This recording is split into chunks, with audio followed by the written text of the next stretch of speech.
राधे राधे प्यारे भक्तों, मित्रों, जीवन में क्या करना है ये रामायण सिखाती है, जीवन में क्या नहीं करना है ये महाभारत सिखाती है, और जीवन को कैसे जीना है ये भगवत गीता सिखाती है।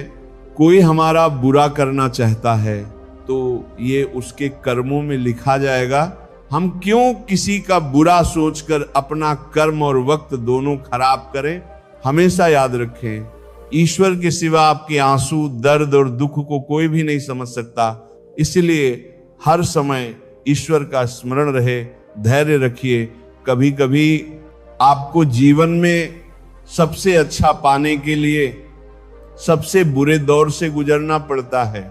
वह सब कुछ करो जो तुम्हें करना है, लेकिन लालच से नहीं, अहंकार से नहीं, वासना से नहीं, ईर्ष्या से नहीं, बल्कि प्रेम, करुणा, नम्रता और भक्ति के साथ। जिस इंसान के चारों तरफ नकारात्मक लोग रहते हैं, उस इंसान का मंजिल से भटक जाना तय है। बुरे कर्म करने नहीं पड़ते हैं, ये तो हो जाते हैं, और अच्छे कर्म होते नहीं, करने पड़ते हैं। राधा ने श्री कृष्ण से पूछा, प्रेम का असली मतलब क्या होता है। श्री कृष्ण ने कहा, जहां मतलब होता है वहां प्रेम ही कहां होता है। जीवन में कभी मौका मिले तो किसी के लिए सारथी बनना स्वार्थी नहीं।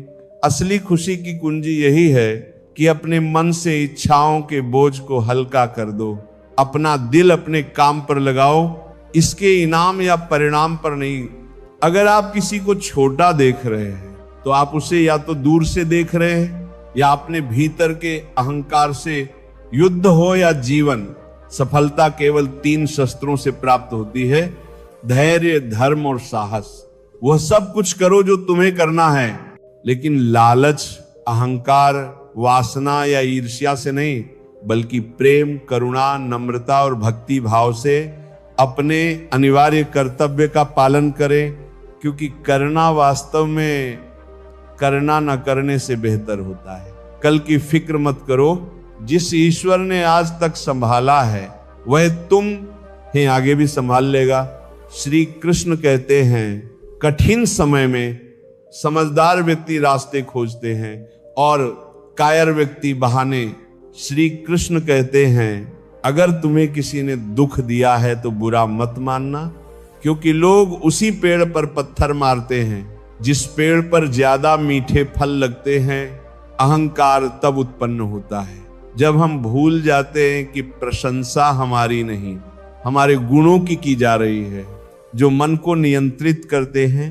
मन को नियंत्रित करता है और उनके लिए वह शत्रु के समान कार्य करता है। एक समय की बात है, एक बार एक अध्यापक अपने एक अमीर परिवार के शिष्य के साथ कहीं जा रहे थे, तो उनके उस शिष्य को कुछ मजाक करने का मन आया, क्योंकि रास्ते में उसने एक गरीब मजदूर के फटे पुराने जूते देख लिए।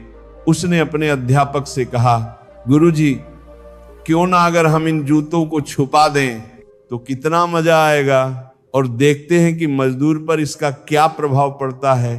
लेकिन गुरुजी ने कहा, नहीं, गरीब इंसान के साथ इस तरह का भद्दा मजाक करना उचित नहीं है। गुरुजी ने कहा, क्यों ना हम इन जूतों में कुछ सिक्के डाल दें और देखें कि इसका उस गरीब मजदूर पर क्या प्रभाव पड़ता है। और दोनों ने ऐसा ही किया।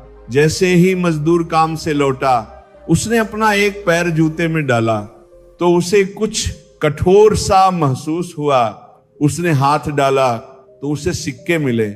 वह हैरान होकर इधर उधर देखने लगा, लेकिन कोई दिखाई नहीं दिया। उसने दूसरा पैर डाला, उसमें भी सिक्के थे। अब दोनों जूतों से सिक्के निकाल कर वो बोला, हे ईश्वर, पता नहीं किस भले मनुष्य ने ये सिक्के रखे हैं, पर जो भी है उसका सदैव भला हो। इन पैसों से मैं अपने बच्चों और पत्नी के लिए खाना और दवाइयां ला सकूंगा। ये सब गुरु और शिष्य सुन रहे थे। गुरुजी ने पूछा, अब बताओ